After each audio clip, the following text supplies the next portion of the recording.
Everyone, today I want to share a story. It's a real life incident जो मेरे साथ हुआ था.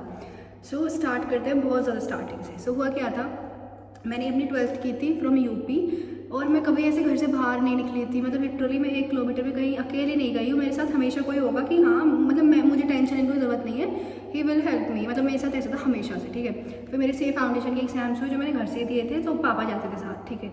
फिर सी इंटरमीडिएट की भी मैंने ऑनलाइन क्लासेस ली थी, तो सब घर पे था. एंड फिर उसके एग्जाम्स हुए तो भी जाते थे बाहर. ठीक है, पापा के साथ. उसके बाद मेरी ITOC हुई थी, जिसमें OC में भी मैं एक भैया थे, उनके साथ जाती थी. और ITT में क्या हुआ था, मेरी एक फ्रेंड थी, मैं उसके साथ जाती थी. मतलब मैं हमेशा, जब भी मैंने ट्रैवल किया, मैं हमेशा कोई ना कोई मेरे साथ होता था. बट अब क्या होता है, तो अब मैं आर्टिकलशिप के लिए आई थी गुड़गांव में. ठीक है. तो मुझे 2 बार गुड़गांव से यूपी वापस आना था. ठीक है. तो फिर आई डिसाइडेड कि लाइक अकेले तो जाना पड़ेगा, तो खुद जाते हैं घर पे. तो मैं बस से, मतलब फ्रॉम गुड़गांव टू आनंद विहार हम लोग कैब से जाते हैं, मेट्रो से. उसके बाद बस से आगे डायरेक्ट यूपी में कोई लोकेशन कुछ भी एज्यूम कर लो. ठीक है. तो मैं 2 बार आई एंड बिल्कुल सेफली, नॉर्मल, कोई इशू नहीं हुआ. बढ़िया, मेरे को लगा वाह मैं तो आ सकती हूँ. ठीक है. So now it was 18th October and 20 को दिवाली थी. तो मुझे अब घर आना था. तो मतलब मैं इतनी ज़्यादा नॉर्मल, मतलब काम थी कि मैं तो अकेले आ सकती हूँ. पापा ने बोला कि मैं लेने आ जाता हूँ, क्योंकि उस टाइम मुझे अपना PG भी खाली करना था, क्योंकि मुझे कहीं और शिफ्ट करना है. तो मेरा बहुत सारा सामान था. आई वॉज हैविंग एक तो ट्रॉली बैग, एक बड़ा वाला बैग और एक लैपटॉप वाला बैग और एक बैग और था, मतलब वो इतना बड़ा. ठीक है. तो मेरे पास 4 बैग थे. और मेरी एक फ्रेंड थी, शी वॉज लाइक कि मैं तुझे बस में बैठा के फिर उसको कहीं और जाना था, तो मैं चली जाऊँगी. आई वॉज लाइक ठीक है, मतलब कोई दिक्कत नहीं है. फिर क्या होता है, हमने ना कैब करी. उस दिन आई थिंक वो थी धनतेरस थी. ठीक है. हमने कैब की और हम कैब वाले ने हमको आनंद विहार पे उतार दिया. बट जैसे ही मतलब आनंद विहार आए नहीं थे, उससे पहले ही पुलिस वाले ने उसका आई थिंक कोई फोटो वगैरह खींचा था कार का, बिकॉज उसने 20 रोड पे कार रोकी थी. हमने नहीं बोला था उसको, उसने खुद ही रोकी थी. और फिर वो एकदम से ऐसे अजीब बिहेव करने लगा कि मेरा जो चालान कट गया है वो वी वर लाइक कि हमने थोड़ी कुछ बोला है तुमको. फिर उसने लिटरली, क्या हुआ था, हमसे उसने पहले पेमेंट करा लिया था कि मैम आगे जाके पुलिस वाले रोक ही नहीं देते कार, आप पेमेंट कर दो. तो हमने कर दिया. एंड लिटरली आनंद विहार के बाहर ही उसने हमारे बैग उठा के सड़क पे फेंक दिए और हम उसको देख रहे हैं. 4 बैग तो मेरे थे और आई थिंक 3 बैग मेरी फ्रेंड के थे, मतलब बड़े वाले. हम खड़े हुए हैं. मतलब मेरे को तो बहुत ज़्यादा गुस्सा आ रहा है कि यार हमने तुमको पैसे भी दिए, इतने ज़्यादा पैसे थे, क्योंकि फेस्टिवल के टाइम पर रैपिडो भी बहुत ज़्यादा महंगा हो जाता है. देन वी वर लाइक चलो ओके कोई बात नहीं. फिर हम अंदर जाते हैं. उसमें ना बहुत ज़्यादा अंदर तक चलना होता है, तो इतने सारे बैग थे. तो माई फ्रेंड वॉज लाइक कि मैं देख के आती हूँ कि बस कहाँ पे खड़ी हुई है, तो सामान लेके बाहर ही खड़ी हूँ. तो मैं 7 बैग लेके, नहीं 7 नहीं, एक तो उसने टांगा हुआ था, 6 बैग के साथ मैं मस्त खड़ी हुई हूँ. मुझे इतनी शर्म आ रही है, मतलब मेरे लिए बहुत अजीब था. मैं ऐसे आज तक अभी कहीं खड़ी नहीं हुई हूँ. पहले भी मैं 2 बार घर आई थी, तो सिर्फ मैं 1 बैग लेके आई थी. ठीक है. फिर क्या हुआ, वो देखने गए अंदर एंड एक बस बाहर आ रही थी जहाँ मुझे जाना था उस लोकेशन की. ठीक है. मुझे फॉर एग्जाम्पल मुझे जाना था लोकेशन A. ठीक है. मुझे आनंद विहार से A लोकेशन पे जाना था. तो फिर उसने मेरे को बस में बिठाया. भाई बस वाले तो ड्रामा कर रहा था वो कि मेरा सामान रखा गया, उसने बस चला दी, मैं बाहर खड़ी हुई हूँ, मेरी फ्रेंड अंदर है, उसको कहीं और जाना है, ड्रामे कर करके फिर मैं फाइनली बस के अंदर चढ़ी. मेरा सारा सामान मैंने आके रख दिया. ठीक है. फिर आई वाज लाइक अब तो मैं घर पहुँच जाऊँगी. मुझे नहीं पता था कि फेस्टिवल के टाइम पे इतनी ज़्यादा भी भीड़ हो सकती है. फिर जब नोएडा सेक्टर 62 आया, लिटरली पूरी दुनिया उस बस में घुस चुकी थी. And I was sitting. हुआ क्या था, मैं कैसे समझाऊँ, छोड़ो. मैं ना इधर बैठी हुई थी, जैसे ये सीट होती है, विंडो सीट होती है, यहाँ पे एक बंदा था, फिर एक बंदा था, यहाँ मैं बैठी. ठीक है. तो आई वॉज सिटिंग हेयर और यहाँ फिर इधर एक सीट होती है. तो जो बीच वाली रो थी ना, उसमें हद से ज़्यादा लोग चढ़े हुए थे कि तुमको इतना भी नहीं दिख रहा है कि तुम ऐसे बाहर देख लो कि हम कहाँ पे आ गए, कुछ नहीं दिख रहा. मैं अपने 2 बैग पकड़ने बस ऐसे बैठी हुई हूँ. ठीक है. मैं अपने पापा को ना पहले कॉल करके बोल रही थी कि बहुत सारा सामान है, 4 बैग है, बस वाले रोकते नहीं है, वो इलेक्ट्रॉनिक एक्सीडेंट में चला देते, बंदा उतरा है नहीं उतरा उनको नहीं है. तो मैं उनको बोली कि आप जल्दी प्लीज़, चाहे आपको आधा घंटे खड़ा होना पड़ जाए, आप आ जाना. एंड ही वाज लाइक ठीक है मैं आ जाऊँगा. तो जो मेरे साइड में भैया टाइप बैठे हुए थे, वॉज 25-26 ईयर ओल्ड.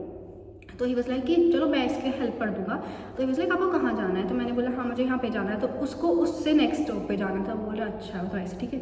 फिर थोड़ा बहुत हमने बात की, मतलब पढ़ाई वगैरह की, मतलब व्हाट आई एम डूइंग ऐसे करके. ठीक है. फिर उसके बाद क्या होता है, मैंने पापा को बीच में 2-3 बार कॉल करी. मैं कि हाँ यहाँ पे आ गए, मतलब मैं हर इन्फॉर्मेशन को दे रही थी कि इस जगह पे आ गए, इस जगह पे आ गए. ठीक है. फिर क्या हुआ, पापा को कुछ काम था तो ही केम जल्दी. तो वो आधा घंटा पहले घर से निकल गए. ठीक है. वो खड़े हुए हैं उस स्टॉप पे आके. मैंने फिर पापा को कॉल करी जब 10 मिनट का रास्ता बचा था. आई वाज लाइक कि पापा आने वाले हैं, आप कार से बाहर निकल खड़े हो जाओ, मेरा सामान उतार लेना.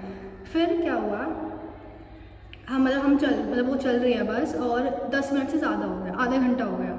और आई वाज लाइक भाई वो तो आ जाता है रास्ता जहाँ मुझे उतरना है, वो अभी तक आया क्यों नहीं. मैं मस्त बैठी हुई हूँ. चल ठीक है. फिर मुझे जाना था ए लोकेशन पे और मैं आ चुकी थी बी लोकेशन पे, मतलब काफ़ी दूर थे, बट लाइक 30 किलोमीटर्स आगे। तो फिर जो मेरे साइड वाले भैया थे, ही वॉज लाइक कि आपने तो बोला था आपको वहाँ पे जाना है ए पे, तो मैंने बोला हाँ, तो he was like be location आ गई है। और मतलब मेरे को एकदम सडन हुआ कि ये मजाक कर रहा है, मुझे मतलब मैं पागल लगती हूँ थोड़ा, तो मेरे को पागल बनाना है। तो वैसे लाइक नहीं, मतलब ऐसे करके ही वॉज लाइक आप पूछ लो। और सबसे इंपॉर्टेंट बात ये थी यहाँ पे कि जो कंडक्टर थी शी वॉज फीमेल, तो मुझे लगा भाई अच्छी होगी, मतलब ऐसे she was like 30-31 year old, but बहुत रूड अजीब सी थी वो, ठीक है। और मैंने उससे टिकट लिया था और मैंने उसको बोला था कि मुझे यहाँ पे जाना है, आप बता देना जब ये लोकेशन आ जाए वगैरह वगैरह। फिर क्या हुआ, फिर मैं उसको पूछती हूँ कि हम कहाँ पे आ गए, तो शी वाज लाइक हम बी लोकेशन पे आ गए। और आई वाज लाइक मुझे तो ये उतरना था, तो शी वाज लाइक आप उतरे क्यों नहीं। मैंने बोला आपने बताया नहीं, मतलब मैं रोज़ थोड़ी ट्रैवल करती हूँ, मुझे थोड़ी पता है कि वाली लोकेशन कब आएगी, आपकी ड्यूटी है आप बताओ। और हमेशा ये होता है कि आप जब भी कहीं जा रहे होते हो तो आपको बताते हैं कि हाँ ये वाली लोकेशन आ गई, आप उतर जाओ, एंड उसने बताया नहीं। और 1 घंटा हो गया है वहाँ पे। जब मैंने पापा कॉल करी थी, पापा परेशान कि इतनी देर हो गई इसकी कॉल नहीं आई, फिर पापा ने कॉल करी। पापा ने जब मेरे को कॉल करी जस्ट मुझे तभी पता चला था कि हाँ मैं कहाँ, मैं आगे आ चुकी हूँ। मेरे आंसू निकलने शुरू हो गए, मतलब मैं कितनी भी कोशिश कर लूँ बट मैं रोक नहीं पाई, मैं रो रही हूँ मस्त। एंड पापा मेरे को कॉल करो, मैं बोलूँ पापा मैं तो आगे आ गई। एंड ही वॉज लाइक तू पागल है, तुझे दिख नहीं रहा, मतलब वो उन्होंने मेरे को थोड़ा कर दिया। और मेरे को और ज़्यादा रोना आ रहा है कि अब तो घर जाके बहुत डांट फिरेगी। तो आई वॉज लाइक इन्होंने बताया नहीं, मैं क्या करूँ। तो फिर जो मेरे साइड वाले भैया थे वो काफ़ी अच्छे थे, तो मतलब वो बस वाले को बोल रहे थे कि भैया इस वाले होटल पे रोक दो, थोड़ी अच्छी जगह है यहाँ पे, इनके पापा यहाँ पे आ जाएंगे। बस वाला रोकने को तैयार नहीं। मेरे को उस बस वाले पे इतना ज़्यादा गुस्सा आ रहा था, सारे बस के लोग चिल्ला चिल्ला कह रहे हैं कि भाई रोक दे, कि भाई रोक दे। एंड वो रोकने को तैयार नहीं, उसको परवाह ही नहीं बस में हो क्या रहा है। तो फिर मेरे पापा की कॉल आया, तो मैंने जो मेरे साइड वाले भैया थे उनको बोला कि आप प्लीज़ मेरे पापा को बता दो कि आप लोग मेरे को कहाँ उतारने वाले हो, ठीक है। तो वो बोल रहे कि हाँ अंकल हम इनको यहाँ पर उतारने वाले। पापा ने उनको झाड़ दिया, मतलब बहुत लेक्चर दिया कि इनको पता नहीं है, ये है वो है। और उन्होंने गुस्से में मेरे को फ़ोन पकड़ा दिया कि लो। और मैं देख रही हूँ कि मेरे पापा ऐसे क्यों कर रहे हैं, मुझे कहाँ ले जाएंगे बस वाले, मुझे पता नहीं चलेगा। हम बस चले जा रही है, बस आगे आगे रुक ही नहीं रही है, कुछ भी नहीं है। फिर पापा की दोबारा बोला, मैं कट कर जा रही हूँ क्योंकि मुझे तो रोना आ रहा है, मैं क्या करूँ। फिर मैं ना क्या हुआ, मैं अपना बैग लेके आगे खड़ी हो गई। मैंने 2 बैग आगे रखे हुए थे, 2 बैग मेरे पास थे, मैं मस्त खड़ी हूँ गेट पे, वो मैं रो रही हूँ। फिर मेरे पापा कॉल आई, तो फिर मैंने कंडक्टर आंटी लेडी जो भी थी, मैंने उनको बोला कि आप प्लीज़ मेरे पापा को बता दो कि कहाँ पर उतारोगे आप लोग मुझे। पापा ने पहले पूछा थोड़ा बहुत, वो बता रही कि हाँ आगे ये जगह आएगी, यहाँ रोक देंगे। फिर पापा ने बोला कंडक्टर को ने उसको फ़ोन दो। एंड शी वाज लाइक मैं ही हूँ। पापा ने उसको बहुत ज़्यादा लेक्चर दिया, आपको तमीज़ नहीं हो, उसने मेरा फ़ोन फेंक के मारा। मैं क्या पागल औरत, भगवान, मतलब उसको दिख ही नहीं रहा मेरी क्या हालत पड़ी है। एंड वो बोल रही है कि आपको बी लोकेशन पर लेके जाऊँगी और आपसे 50 रुपये एक्स्ट्रा लूँगी। एंड सारे बस वाले बोल रहे पहले तू पैसे दे, मतलब भाई दूसरा बंदा रो रहा है खड़ा होके और तुम्हें पैसे की पड़ी हुई है। और फिर पता ही डोंट नो किसको फ़ोन कर रही है कि ऐसे ऐसे ड्रामा कर रही है, एक लड़की का ये हो गया है। मैं गेट पर खड़ी हूँ, मुझे बस के गेट पर खड़े होने में इतना डर लगता है कि जो लोग खड़े हुए होते हैं मैं उनको देखती हूँ कि बाई चांस कुछ हुआ और ये गिर गए। और मैं मस्त 2 बैग लेकर खड़ी हूँ, मेरी पूरी जान भर, मतलब मेरे को तो ऐसा था आज तो मैं नहीं बचूँगी, ठीक है। फिर क्या होता है, फिर मैं बस से मतलब एक लोकेशन आती है, वहाँ पे 2 लोग उतर रहे होते हैं। और आई वाज लाइक मुझे तो यही उतार दो, मतलब मुझे नहीं पता क्या लोकेशन है। फिर एक अंकल थे, मैंने उनको बोला कोई मेरा बैग उठाने को तैयार नहीं, भाई बस में इतने बड़े बड़े बैग, मैं प्लीज़ आप आगे से उठा दो, मैं कहाँ को जाऊँ, निकलने को जगह नहीं है। फिर मैं उतरी वहाँ पे। फिर जो एक आंटी उनके हस्बैंड उतरे थे वहाँ से, फिर मैंने उनको बोला ये कौन सी जगह है, उन्होंने मेरे को नाम बताया, मतलब वो एक जगह, ठीक है। फिर मैं मस्त अपने 4 बैग मेरे रोड पर रखे हुए, मैं उनको खींच के इधर कर रही हूँ, साइड में खड़ी हुई, ठीक है, मैं मस्त खड़ी हूँ वैसे। फिर मैंने पापा को कॉल करी, मैंने पापा मैं यहाँ पे खड़ी हुई हूँ, यहाँ पे सामने पेट्रोल पंप है। पापा को डर लग रहा था कि कहीं मतलब बेकार लोकेशन ना होता है, लाइक नहीं मतलब यहाँ पे सब लोग हैं, चहल पहल है, मतलब सही है। बट मेरे को तो बहुत ज़्यादा डर लग रहा था क्योंकि ये चीज़ मेरे साथ पहली बार हुई थी कि मतलब मैं नहीं मिली उनको, ये क्या हो रहा है। और उस टाइम हम 1:30 बजे वहाँ से निकले थे गुड़गांव से, और उस टाइम 9:30 बज रहे थे रात के, मतलब इतना ज़्यादा ट्रैफिक था वहाँ पे।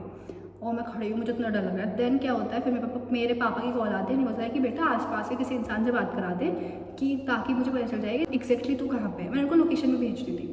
फिर आई वाज लाइक मैं किससे बात कराऊँ, तो साइड में ऑटो वाले भैया थे, मुझे लगा इनसे बात करा लेती हूँ। और मैं ऑटो वाले भैया को बोल रही हूँ अंकल मेरे पापा से बात कर लो, उनको बता दो मैं कहाँ पर हूँ। ये कितना गलत साउंड कर रहा है, मतलब मेरे को ऐसा मैं क्यों बोल रही हूँ, मैं क्या बोल रही हूँ, मुझे कुछ नहीं पता। बट ही वॉज अच्छे, तो उन्होंने मेरे पापा को बता दिया कि वाली लोकेशन है, ठीक है। फिर जैसे ही मैं अपना फ़ोन लेके अपनी जहाँ मेरे बैग रखे हुए थे वहाँ पे आती हूँ, तब एक अंकल थे, मतलब ही वॉज 35-36 ईयर ओल्ड, मतलब थोड़े ऐसे हेल्दी टाइप और ब्लड थी, मतलब अच्छे लग रहे थे, मतलब he was looking like a kind person. तो मेरे को बोलते आप यहाँ खड़े हो, मतलब उनका वे ऑफ टॉकिंग बहुत थोड़ा वैसा था। आई थिंक वो ऐसे ही बोलते थे, मैं आपको बोल के भी दिखा सकती हूँ कि वैसे आप यहाँ पे क्यों खड़े हो। मैंने बोला आप मतलब आप मुझे क्यों बोल रहे हो, तो वैसे कहाँ जाना है बेटा, मतलब वो बेटा भी बोल रहे हैं आपको कहाँ जाना है बेटा। मैंने बोला मेरे पापा आ रहे हैं। तो बोले कहाँ जाना है आपको, मैंने बोला मेरे पापा आ रहे हैं। बोला बेटा वहाँ से बस मिलेगी चले जाओ। मैंने बोला नहीं अंकल मेरे पापा आ रहे हैं, मेरे पास बहुत सारा सामान है। मैं कहीं ऐसे क्यों कर रहा है, मतलब बहुत वियर्ड लग रहा था। तो बोलते ये सेफ जगह नहीं है। मैंने बोला तो बोले ये सेफ जगह नहीं बेटा, आगे आगे खड़े हो जाओ। मैं कहीं मेरे को पागल बना रहे हैं, मैं तो नहीं जाऊँगी। तो इसलिए आगे जाके खड़े हो जाओ। मैं कि नहीं अंकल मैं आपसे कुछ नहीं कह रही, मुझे खड़ा ना। भाई वो बंदा मेरे पीछे पड़ गया, बोल रहा है ये सेफ जगह नहीं है। मतलब उन्होंने 10 बार वो कह जा रहा हूँ, मैं इग्नोर कर जा रही हूँ कि ये कौन सी मुसीबत आ गई, मैं शोर बताऊँ मैं क्या करूँ। फिर मैंने रैंडमली से पीछे से मुड़ के देखा, देन वहाँ पे ना वो वाला माहौल था, सब ड्रिंक कर रहे हैं। मतलब वो बहुत बेकार जगह थी वो। मतलब मेरे को बस वाले को इतनी तेज गुस्सा आ रहा था, मेरे को उसको पता नहीं था ये कौन सी जगह है। और मतलब मैं इतनी ज़्यादा काँपने लग गई, मैं कि भगवान आज तो मेरा मतलब क्या ही होगा। फिर अभी तो मुझे हंसी आ रही है, उस टाइम तो मैं सड़क पर लिटरली खड़े हुए रो रही हूँ। लोग मेरे को पूछ रहे हैं आपको क्या हो गया, कहाँ जाना है, मैं कुछ नहीं। फिर उसके बाद मेरे को लगा कि यार ये तो सही बोल रहा है। मतलब मुझे भी लग रहा था कि उन्होंने ड्रिंक की हुई थी, तो इसलिए वो इतना ज़्यादा ओवर कर रहे थे। फिर मेरे को लगा कि यार मैं थोड़ा आगे चली जाती हूँ। आगे थोड़ा ना आगे पुलिस खड़ी हुई थी थोड़ा आगे, तो मैं ना थोड़ा सा आगे चलेगी। तो वो अंकल बहुत अच्छे थे, वो मेरे दोनों बैग उठा के भी आगे ले आए। वो अपनी बाइक लेके वहीं खड़े हुआ है, भाई बेटा मैं तो यहीं खड़ा रहूँगा, इतने आप जाओगे। मैं कहा नहीं अंकल आप जाओ, मैं चली जाऊँगी। क्योंकि मुझे लिटरली लग रहा था कि उन्होंने बहुत ज़्यादा ड्रिंक हुई है, इनका दिमाग थोड़ा ऐसा हो गया। मतलब ये अच्छे हैं बट भाई मतलब ऐसे नहीं कर सकते। तो बस लाइक नहीं आप मेरे अपने पापा से बात कराओ, मैं बताऊँगा आप कहाँ पे हो वगैरह वगैरह। फिर मेरे पापा कॉल आती है, तो मैंने लिटरली अंकल से बात करा दी उनकी। उन्होंने बोला कि हाँ मैं आपकी बेटी के साथ खड़ा हुआ हूँ। तो फिर ही बस लाइक आप बेटा आप चिंता मत करो, मेरी भी 2 बेटियां हैं। वो मुझे अपनी बेटी के फ़ोटो दिखा रहे हैं, मेरे आंसू निकल रहे खड़े हो रहे, आप रोक रहे हो, आपके पापा नहीं आए तो मैं आपको अपने घर ले जाऊँगा बेटा, कोई बात नहीं कल आप चले जाना। मैंने बोला नहीं अंकल भाई, मतलब कितना अजीब हो रहा है मेरे को। भगवान प्लीज़ मेरे पापा आ जाए, मेरे को कॉल कर जाए, मेरे को जल्दी आओ। वो अंकल चुप होने को तैयार नहीं, वो बोले जा रहे हैं मस्त, और मेरा दम निकलने को तैयार है क्योंकि मुझे बहुत डर लगा था। मैं क्या मतलब लिटरली मुझे सोचा कि इनको भगाओ। मैं कहा आप अंकल जाओ आप जाओ, वो जाने को तैयार नहीं। फिर finally I think it was 10:15 तब मेरे पापा आए और आई वॉज लाइक भाई। फिर मैं जो मतलब मैं उस टाइम मैंने रोना बंद कर दिया था। आई वॉज नॉर्मल एंड पापा ने मुझे बोला बेटा ऐसे कैसे हो गया। और मेरे आंसू निकल गए, मैं मस्त कार में बैठी ऊपर, मेरे सामान जिसे रखना है रखो। मेरे भाई भी आए थे तो उन्होंने रख दिया सामान। तो फिर लास्ट में मतलब मेरे भैया उनको क्या बोलते हैं, मेरे भैया और अंकल ही वो 35-36 ईयर ओल्ड, 40 जब भी हो सकते हैं। तो उनको बोलते हैं कि थैंक यू अंकल जी नमस्ते। एंड ही वाज लाइक बेटा मैं तुम्हारा भैया लगता हूँ। मैं किसका सच में चल गया आदमी का भाई, मतलब ही वाज सो अच्छे थैंक गॉड। बट उनका थोड़ा था कि तब मुझे रियलाइज़ हुआ कि उन्होंने सच में ही ड्रिंक की हुई है। फिर अंदर से मैं अपनी बहन को बाय करूँगा, मेरे पापा उनको थैंक यू बोल रहे हैं। फिर मेरे को लगा कि मतलब the conclusion of this is कि कुछ लोग बहुत अच्छे होते थे, जैसे वो अंकल थे वो अच्छे थे, बट क्योंकि उन्होंने ड्रिंक की हुई थी तो मुझे उनसे थोड़ा सा डर लग रहा था। बट ही वॉज सो अच्छे। एंड एक बस वाला एंड वो कंडक्टर दोनों अपनी गलती मानने को तैयार नहीं। फिर बाद में भी लाइक कि चलो कंप्लेन करते हैं। बट फिर हमने कॉल करने की कोशिश करी, मतलब 2-3 लोगों से पूछा हमारे रिलेटिव वगैरह से, तो देवर लाइक कि जब नेक्स्ट टाइम ऐसा कभी हो, भगवान ऐसा कभी ना हो, तो जहाँ पे वो बस वाला आपको उतारता है आपको तभी कॉल करनी होती है कि हाँ मैं XYZ लोकेशन पे हूँ, उन्होंने मुझे उतार दिया। सो इट वॉज लाइक अ बहुत ज़्यादा डरावना एक्सपीरियंस जो मेरे साथ पहली बार हुआ। उसके बाद लाइक मैं कहीं पे भी अकेले नहीं जाऊँगी। बट पता है क्या हो रहा था, अब मेरे घर वाले बोल रहे कि तू मैप चला लेती। मैंने मैप खोला हुआ था बट मुझे शर्म आ रही थी क्योंकि मेरे साथ यहाँ पे जो बीच में लोग रहे थे मेरे सर पे खड़े हुए थे और मैं कहीं क्या सोच रहा हूँ, इसको कितनी कबार है, इसको ये नहीं पता कि इसका घर कहाँ पे है। मतलब मेरे मन में बहुत सारे थॉट चले, तो मैंने इसलिए मैप नहीं चलाया था।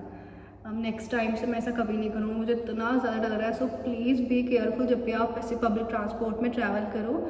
प्लीज़ ध्यान रखो, आपकी लोकेशन आने वाले हैं उनको बोल के रखो। मैंने तो बोला भी हुआ था भाई, मतलब मुझे उस लेडी से मेरा विश्वास उठ गया कि वो अपनी गलती नहीं मान रही। एक बार वो बोलती थी कि हाँ हमारी वजह से आप यहाँ पे आओगे, शी वाज लाइक आपकी गलती है, ये है वो है, ड्रामे कर रही है, मतलब कि बहुत बेकार थी। सो इट वॉज बहुत बेकार experience for me. Thank you for watching.